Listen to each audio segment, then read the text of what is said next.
Questions for Coach Sumlin, please raise your hand. Michael Lev, Arizona Daily Star. Yeah, Kevin, you probably couldn't have had a rougher start to the game tonight than you did. What happened out there? I mean, when we turned the ball over early in the game, gave them short fields. The turnovers are gave them the ball in short fields and we dug a hole early in the game. So obviously, you spend the whole week trying to get the team ready. You probably felt like they were in a good spot. What was your sense heading into kickoff? Did you feel like the guys were in a good place mentally, physically, etc.? Yeah. Yes, I did. What led you to think that? Just our practice tempo, pregame, everything. So, like I said, when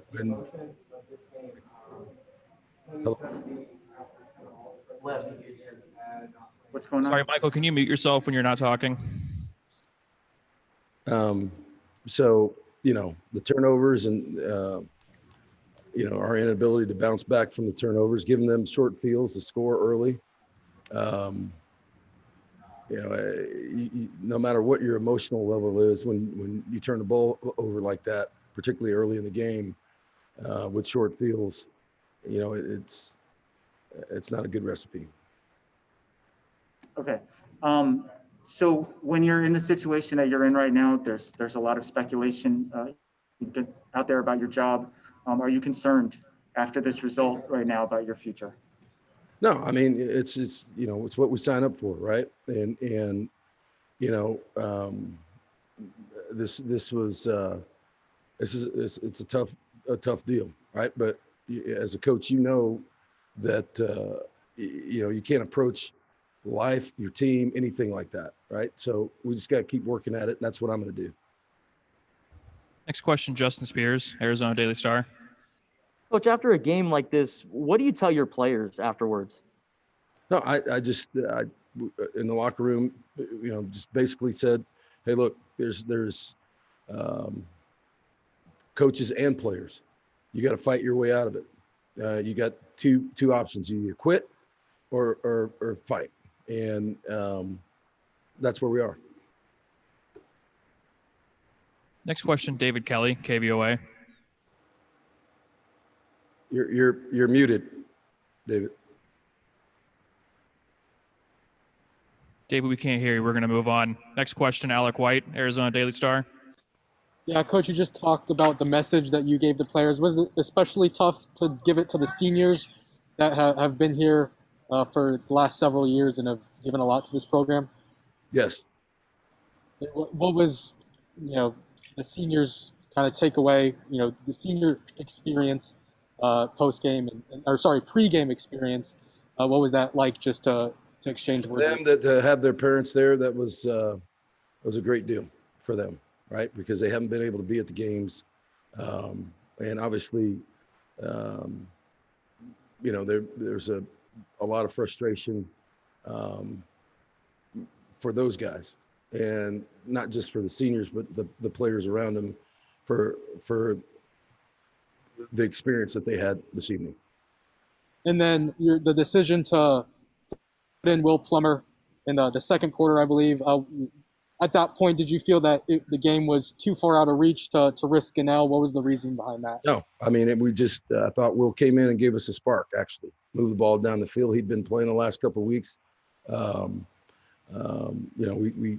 Grant before game and through practice, it looked good. He wanted to play. He felt good, but obviously we had some issues with turnovers. And so at that point, it wasn't a situation where we threw the towel in. We brought Will in because he had played the last couple of weeks and actually gave us move the ball early when he was in there.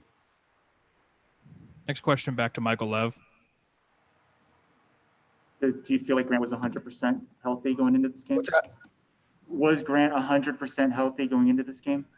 From a medical standpoint, And everything that he had done in practice for the last 3 days, you know, there was no reason. And we had that communication during the week about his health, and he felt good coming in the game. What do you say to a guy like Gary Brightwell after a game like this? Someone who's kind of been a warrior here, plays hard, does everything right, and just has a really rough night. Yeah, I mean, you got to, who you are is. Gary made some mistakes tonight, right? He put the ball on the ground, but that hasn't been us. It hadn't been him, right? So, we got to encourage him to, to be who he is, and that's uncharacteristic of Gary, because he's had some great games this season. So, you know what? He's. I think tonight was, not, who he has been all year. So, when you talk to a guy like that who's touched the ball as many times as he has and has performed at a high level all year, you just have to keep encouraging him to be who he has been, during the season.